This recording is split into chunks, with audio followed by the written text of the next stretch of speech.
This Kia behind me is single-handedly destroying the entry-level luxury car market. I'll include a link to the Doug Smith Kia's website in the description down below. If you have any questions and need any help, just ask for AJ. I'll also include a link to my car buying guide. Let's get into it.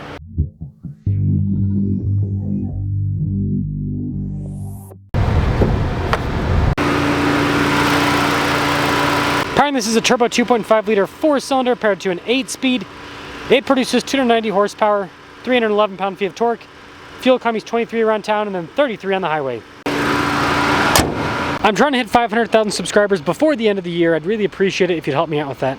This one's finished in the wolf gray coloration, which contrasts nicely with the orange daytime running lights. And speaking of lights, the cluster itself is pretty aggressive. You also have fog lights and then the grille is blacked out. Altogether, this car has a very sporty look. Tire and wheel setup is 245 by 40 by 19. The wheels are blacked out and then you have those acid green brake calipers. Blacked out mirror caps, but then the window trim is actually chrome, which is an interesting choice. And the side profile looks great. I actually like the acid green brake calipers in contrast to the wolf gray.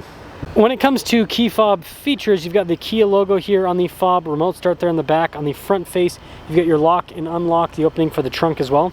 Now in the trunk, we've got these tabs to throw down the seats, and this is a sedan, but it's actually a decently sized sedan. Sorry about the lighting in this shot. But anyways, it's got good storage space in the trunk. Got this light bar out back with a nice finish on the badges, and the exhaust tip covers are pretty aggressive, and listen to the rumble. Again, it's just a 4-cylinder, but not too bad. That will cap things off for the exterior. Let's now check out the interior. Acid green continues inside with the door panel stitching. We've got more of that green stitching all over the seats. They are perforated down the center too. Legroom in the back is good. We have a little storage pocket.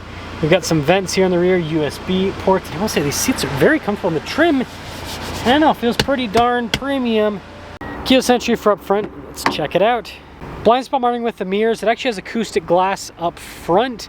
We've got memory seats. The buttons for it are just right there. And then you've got all of your window controls, more of that green stitching on the door panel. Look at this with all the green stitching, perforated trim. The front seat's nice looking. It is power adjustable with lumbar support. The passenger seat's also power adjustable with lumbar support. Let's now start it up.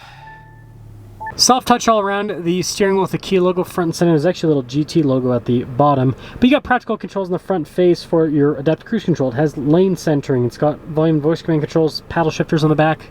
Now the screen does have glare. This has a little bit more than normal because of the plastic covering from the factory. But anyways, you can change the information that's displayed there in the center screen. And then you also have your drive modes. They do change the look of the gauges a little bit, so that's kind of a benefit of digital. This also has a 360 camera system. There's even this nice exterior shot with it, but good resolution. And then as for the rest of the screen, it is quick to respond. Oops. It's too quick to respond. It like picks up my finger a little bit too much. But everything is at least nicely labeled. Before we get into more features, I do want to mention the stacked design on the dash looks very nice with the trim and just really tight fit and finish too. Now this has the multi-function controls. So right now it's controlling radio stuff, but then I press that and it'll now control fan stuff. Again, that little thing does have some glare too, so it is something to note. Got a little charging area with our phone charging pad. And then in front of that, we have our shifter for the dual clutch, cup holders right next to it. Behind that, we've got like our parking brake. That's for the camera, parking sensors, your auto hold feature. And then this is for the heated, cooled seats, heated steering wheel, and then the drive mode select. A little storage in front of the center console, and then got charge port inside. More of that green stitching on top. And guess what? This also has a panoramic sunroof. 2026 K5 GT. Most entry-level luxury cars are about 50 to 60 grand. This thing, 39,560. Let's see how the GT performs. Let's set off in the K5 GT. RIP. Entry-level luxury cars. I mean, seriously, why would you go and buy a BMW 330i or a Mercedes C300 or an Audi A4 when this thing exists? And you know, a lot of people have been basically saying the exact same thing for years since Kia and Hyundai got pretty darn fancy, especially Kia with, because Kia seems to do more fun performance stuff. I mean, Hyundai's got the Elantra N, but the K5 is a little bit more exciting than the Sonata, for example. Even though you do have a Sonata N line, just the looks shows you. It goes to show you how, you know, the sheet metal in the exterior affects quite a bit with the car, right, in terms of perception. It also has a turn signal camera. This actually has more features than what you'll see in those entry-level luxury cars. And again, they're doing the insulated glass, which a lot of those entry-level luxury cars, by the way, won't have that. So this actually has a more insulated interior too. It's literally a better car.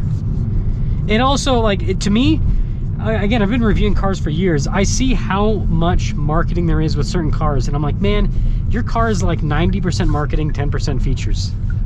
Whereas with these, a lot of these Kias, it's like the opposite. It's like 90% features and then 10% marketing.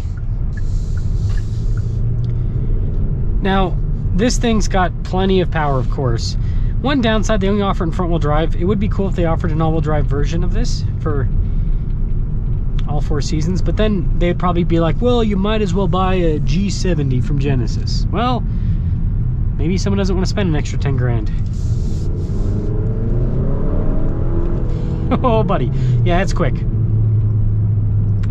And it feels like a turbo engine, right? It's got that, like, nothing, and then boom, wave of torque. It's really exciting. It's comfortable. This is a nice car. Like, this is a very nice car. The one thing that does make me sad about the K5 is I think they got rid of the base turbo engine. They only offer this and then the GT line with the 4-cylinder NA. A little bit sad because it's nice for an in-between. You know, getting some turbo power, but then also having all-wheel drive in a lower price point. But such is life. Such is life. This handles well too. Like, look at this. Boom.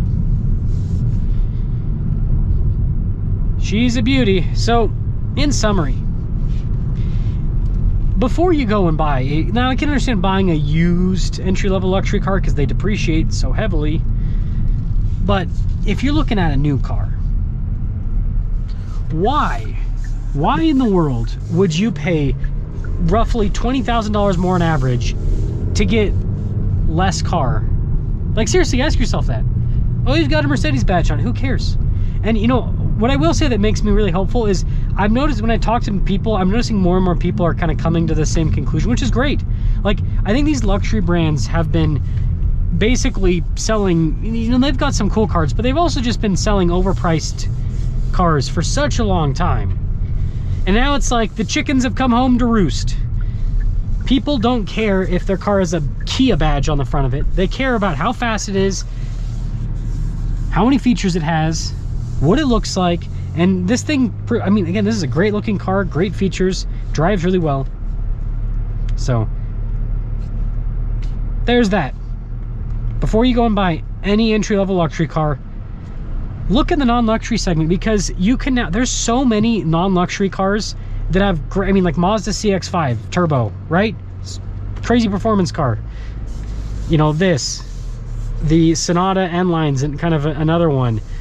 There's so many cars that are just, they just make more sense. Let me know your thoughts.